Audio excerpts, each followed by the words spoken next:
to get to know the world. It seems advertising often hopes to borrow from religious indoctrination.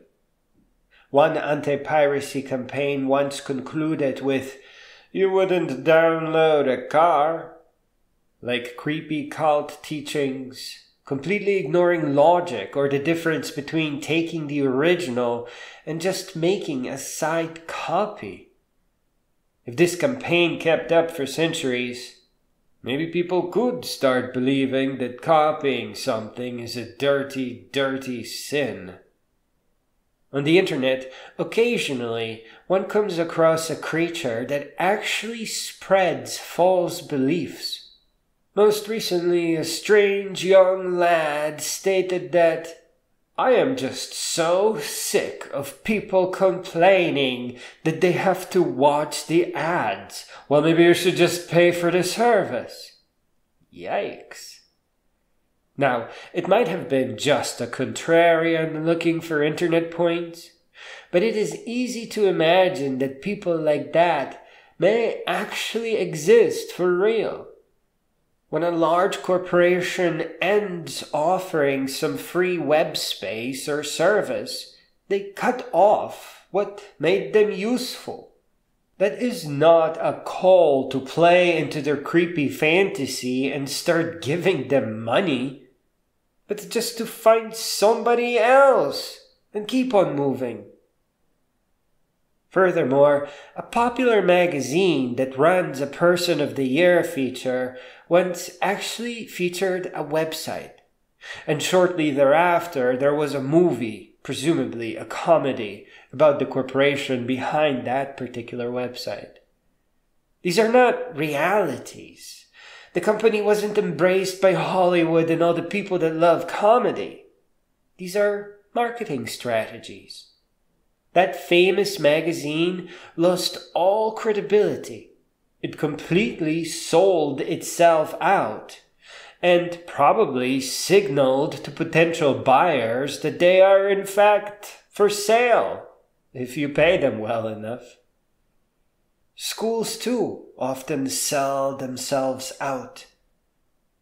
Some just downright taught the wrong programming language that was later going to charge money for licenses, that to this day is insanely slow and is only becoming more complex, completely defeating its original promise of clarity and uniformity. Yikes. It gets even creepier, as some schools accept free computers, failing to care that it is advertising. The company is giving those computers away to force students to become their customers later on. At the time when these practices initially started taking place, this was a greatly simplified operating system. It was just point and click. Generations of students were taught word processing and not programming or problem solving.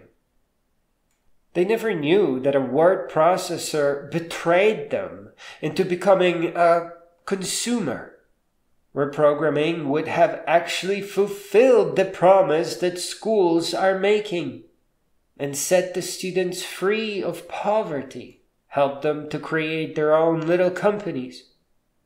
And these are just mild examples. Game-like military service commercials aimed at teenagers in desperate circumstances is where things get really dark. No, you're not supposed to fight for God and country. When that old cracker shit comes up, you need to leave and find a more responsible nation. Look what's happening in the world right now. How many people lost their lives thinking that they were fighting in some great battle where it was actually just stupid propaganda. Yes, they are the aggressors, but they would not have attacked if it wasn't for the government propaganda that poisoned their minds, that pushed them into it under the threat of death or prison. Like I said, it gets pretty dark really fast. especially when you consider all the things that religions get away with. We may expect to see more such things, but in every case they won't be setting reality, but only hoping to warp it. It's a damned old trick. It works on the overwhelmed, overworked, desperate, and especially young people who are still piecing together the meaning of the world, of life, of universe, and what reality actually is. I think we can all be certain that for now, we can set standardized education aside, as it has been hijacked by desperate people in hopes of turning an easy paycheck. A real teacher is a philosopher, a protector, perhaps a great leader. And we won't see those kinds of people in school. They wouldn't last.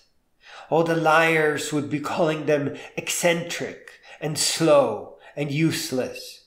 And they would probably get fired for not following through with the stupid, insipid materials and subject divisions.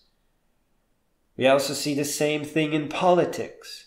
There aren't very many leaders there, if any at all. They are all businessmen. They will not be helping us to fix education. Indoctrination and reality warping is the domain of liars, and it is infinitely complex, layered, and multiplexed. It is a playing field where the liars first tipped the scales, so that they will always win. And then, to become perfect pretenders, they simply never ask themselves if they are the man who sold the world. Rather than wasting time on undoing their tricks, we have to take to self-education. Libraries everywhere have large collections of well-narrated books, and by listening to enough of the top sellers, young people will be able to get a read on who is lying or manipulating, and which of those books are in fact actually written by great beings. Or they can just skip the detective work and start with the books loved by all the world's clear-thinking intellectuals. You know what? Self-education is all we ever had. It's the only thing that is trustworthy enough to pursue. And when you think about it, it's just narrated books and long hiking trips that help us in our busy lives to make room for wisdom, for integrated knowledge, rather than subjects divided into what all too soon after graduation becomes nothing at all.